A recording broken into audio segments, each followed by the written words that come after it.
આપણા ગુજરાતમાં સનાતન ધર્મના અનેક તીર્થો છે, જેમાં સાધુ સંતોનું અને ગિરનારની મહિમાનું આ એક મોટું તીર્થ છે.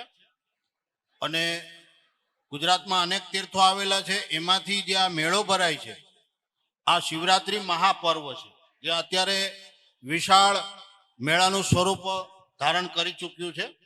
મહાશિવરાત્રિ જે છે એ ભગવાન ભોળાનાથ મહાદેવ દુનિયામાં એક જ એવા દેવ છે જે મહાદેવ છે. 33 કરોડ દેવતાઓ છે આપણે ત્યાં, પણ મહાદેવ ભોળાનાથ એટલા માટે છે કે સ્વયં અર્ધનારીશ્વર સ્વરૂપ છે. શિવ અને પાર્વતી જ્યાંથી સૃષ્ટિની શરૂઆત થાય છે, પૃથ્વી, જળ, તેજ, વાયુ અને આકાશ જે આ પંચ મહાતત્વ છે, એની શરૂઆત ભગવાન શિવ ભોળાનાથ મહાદેવથી થાય છે.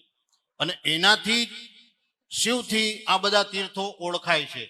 દ્વાદશ જ્યોતિર્લિંગ જે છે આપણે સૌરાષ્ટ્રી સોમનાથમ ચ, એ ભગવાન શિવ ભોળાનાથ મહાદેવનું પહેલું સૌરાષ્ટ્રનું સોમનાથ મહાદેવ છે. તો એવી રીતે જુનાગઢની અંદર અત્યારે જે આ શિવરાત્રિ મેળાનું જે પર્વ સંતો અને ભક્તો મળીને જે ઉજવી રહ્યા છે, એ સનાતન ધર્મના પુણ્ય, સનાતન ધર્મની શક્તિને એ પ્રદર્શિત કરે છે. અને ભગવાન ભોળાનાથ મહાદેવ જે છે, શિવ અને પાર્વતી જે છે, એ સંક્ષિપ્ત ટૂંકમાં આરાધના કરવાથી પ્રસન્ન થાય છે. એક લોટો જળ એમને ચડાવીએ, કોઈ પણ નાનું કાર્ય આપણે સારું કરીએ, એક જ શબ્દ ભગવાનનું નામ લઈએ, તો એનાથી જલ્દી કોઈ પ્રસન્ન દેવ થતા હોય તો એ ભગવાન ભોળાનાથ મહાદેવ છે. એટલે એમનું નામ છે ભોળાનાથ.